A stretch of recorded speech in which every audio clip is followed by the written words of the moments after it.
We're going to get right into this. Do you think Kim Gardner needs to resign? My job is to make sure that we do everything right in policing, help reduce crime. I'll work with anyone in the criminal justice system. I have done that in 3 other cities, including this city. So we're going to continue to work with the Circuit Attorney's Office because we got a job to do. We got to do it professionally. So I stay more apolitical and just work with whoever's in office. So for me to make that decision, that's not my decision. My decision is to make sure my officers are bringing the best cases. We're doing what we can do and making sure we're doing everything constitutionally, fairly, and the right way to do policing and bring those cases forward. So professionally, that's not my position to say, and professionally I'm always going to continue to work, whether it's Kim Gardner or anyone else in that office. What have you done here in the first 30 days to improve the department's relationship with Kim Gardner? Have you met with her? Have there been discussions? What has gone on? Well, I've had several conversations with her. There's some high-profile cases her and I discussed. And, you know, we worked through a few things on it, and there wasn't that much of an issue. Where things have happened in the past, where I understand there might have been some issues and everything, I have to move forward. I'm a person that comes in with a clean slate.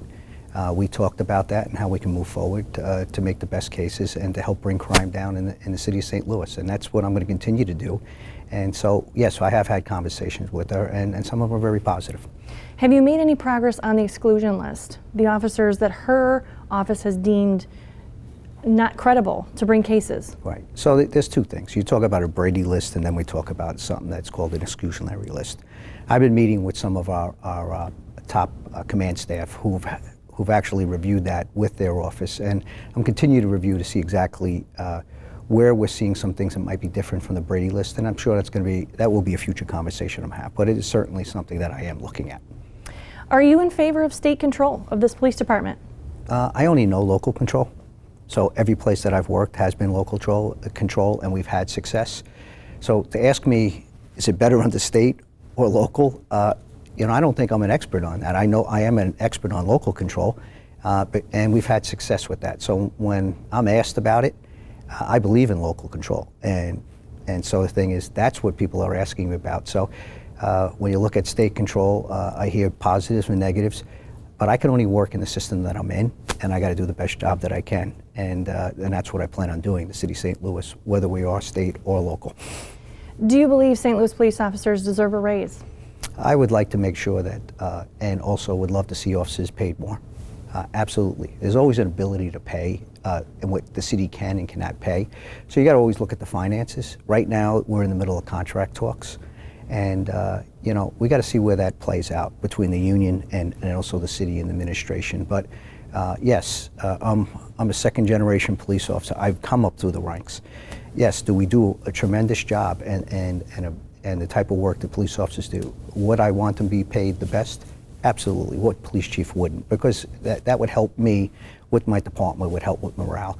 But there's always an ability to pay, and also making sure you're a good steward of money and with the taxpayer. So there's a balance there, and that's why we have the negotiations. But you know, I'm hoping to see some things out of this contract, and you know, and also having a contract helps validate the work that our officers are doing. What are you doing to combat the traffic deaths and pedestrian accidents that have been going on, most recently with Janae Edmondson? What is the department doing to reduce the traffic accidents and the traffic crimes? Well, you know, you see an incident like that, it does bring attention to a lot of other things that might have been missed as far as people being out of jail that should have been in. And when you take a look at the accidents, even this morning, the room that you're in now, you can kind of see it. I started the CompStat process. We do, and I'm building off what we already do here and where we've had success in other departments.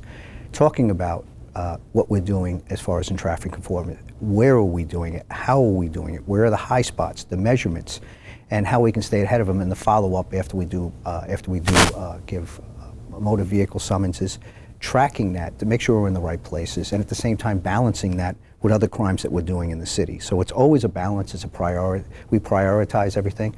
We talk about it in this room. We talk about it almost daily with our daily stand-up crime calls. So we got to measure it, make sure we're in the right places, and you know, try to prevent the next thing from happening, and look at these type of cases to see what happened and where can we fix them. Do you think Mr. Riley should have been in jail? As a person that, for a robbery? For all of the GPS violations. Yeah, we're taking a look at that. In other places I've worked, if there's a GPS violation, that actually person gets remanded after that. And do prosecutors in other places pursue that revocation? There's different systems. It's not the same system who looks at it, so it wouldn't be fair for me to say who looks at it. Sometimes it goes straight. It goes straight to a court administrator. Sometimes it goes to the prosecutor. Sometimes it goes to the parole probation. It goes to different teams. Different cities have different ways of doing it. I'm trying to get my arms around it to make sure that how we're doing it, how can we be of help, and how can we do it better and be part of the solution instead of trying to make, if it's going wrong, how can we help correct it, get together collectively and find out something like this doesn't happen again. How many police officers do you think this department needs? We have a budgeted strength. I can always use more police officers. There's not a police chief out there who would say, hey, give me less police officers. Right now, there's a crisis in the United States, not just here in the city of St. Louis, about us losing officers and trying to attract people into the profession. My job is to make sure that we can try to make this as attractive as possible. I'm up against, we have two academy classes that are already in right now. One, I already spoke to both of them. How many are in them? First one had 18 that I was in, and the second one had 19 that I think you usually lose a few after they decide that that's not what they want to do. So I don't know the exact numbers, but I know the numbers that they started with, which is outpacing attrition right now. So that's a small incremental win. So our attrition rates have slowed down from where they were a couple of years ago when we had a lot of people leaving, not just St. Louis, but even my department and other departments that I worked in. So we have to find a way to slow that down, make it more attractive, make sure that my job is, as a police chief, to make sure that these officers are supported. Hopefully we get this contract done. I got to look internally as far as promotions that have been slowed down because of lawsuits. There's things I can do internally to try to bring up this morale, training. And then basically, if you saw me at the town hall on December 6th, they asked, how do you build trust in the community? I said, let's start with our police officers. Let's make sure they have the support. They actually have the support. We're looking out for them. They have the respect. And then we'll get external success from there. We'll work on both, but I want to make sure our officers are respected. And you know what?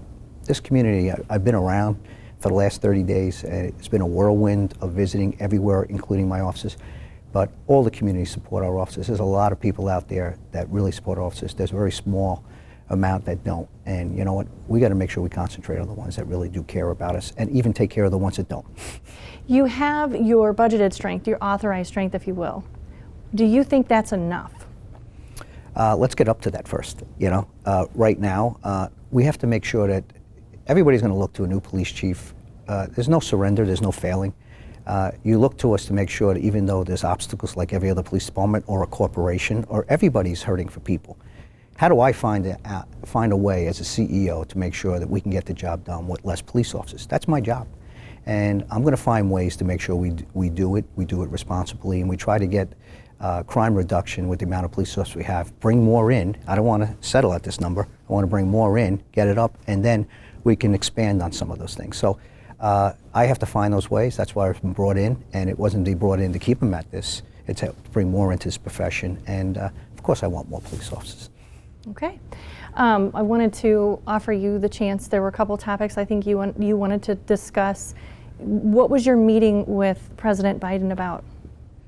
Oh, my meeting with President, I had a few meetings with President Biden. The last one, I think we put out a picture, I understand, that of my last meeting with President Biden, and that was one of my last few days that I was in uniform in the Wilmington Police Department as the chief, almost 6 years there. And as everyone knows, that's his hometown, and I was fortunate enough to be there when he got elected president to the Democratic National Convention.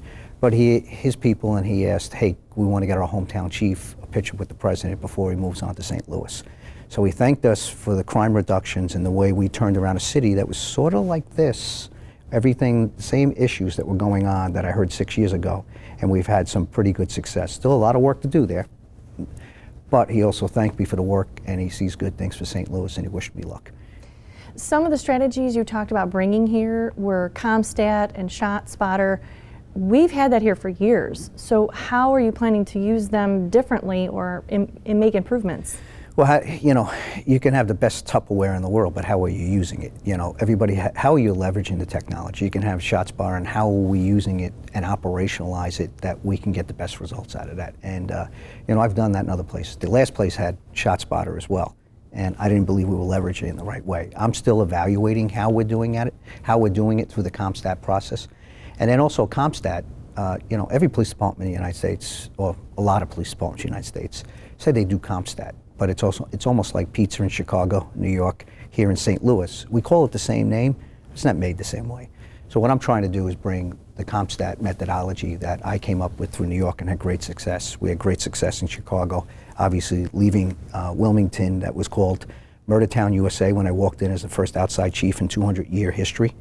And after almost 5.5 years, we had a 58% reduction in murders, 50% reduction in shootings, and over a 35% reduction in overall crime, even after coming out of the pandemic. So it can be done, and with this methodology that I'm bringing in, there's such a great base of knowledge and great police officers in this department, pulling it together. I'm just a new coach coming, if you use football platitudes. It's bringing in a little bit of a different playbook, but with very talented players, and I think we can get to where we need to be. Do you think you can turn St. Louis around? I think we have to do it together. If we can pull everybody together and we get everybody working in the same direction, yes. I think it has to start with us. We're a very big part of it in policing, but we're not the only reason for public safety. We have to bring the criminal justice system along, we have to bring the community along, we have to bring elected officials along, the business community, civic associations. All those successes I talked about, yes, a lot of hard work by our police officers, but it was done with community engagement, it was done with officer violence prevention, it was done with intervention, prevention, and rehabilitation. All these things matter. If you can get everybody going and coordinated instead of in silos, I think there's so much potential in the city to get us where we need to be. Yes. The answer is yes. Okay. Is there anything that you want to point to specifically in your first 30 days? I know it's been a short 30 days. Is there anything you want to point to specifically that you've been able to accomplish in a short amount of time that you think is making a difference? I think getting out there, although we're just starting to do these media interviews now, but I have been out there in the community. I have been out there. I was at the Urban League the other night, talking about the plan, getting to meet me, making sure that they understand where we're going to be going with these things, but meeting with our officers, meeting with faith-based community leaders, meeting with the Baptist Convention, being at Martin Luther King Jr. events, just going out there. It's going to be a ground game, and I have to be out there. Last night I was at the officers' union meeting last night at their union hall. So talking to them, they're in a safe setting, asking me the questions they need to ask, and you know, I'm taking it right to them so they can hear directly from me, not through a news bite, not through someone else, but they can ask me those questions. And I think it's going to be a ground game. I think getting to know me, understand what I'm going to do, and seeing how we're going to get there, it takes time. This is the show me state, right? So I can say a lot of good things, how we need to get there, but I have to show people, and by leading by example, and I think that's how we're going to get there. How we've done a lot of things in such a short time, you know, it's going to continue. It's not going to stop. I heard at that union meeting you were saying that Mr. Riley was connected to some other crimes. Well, you also can see it everywhere else if you do your homework as an investigative reporter. Yes, that's public record. There are a few things that are in there, and I think it's already been put out in the paper. Yes, he may be. We still have to investigate some of those things.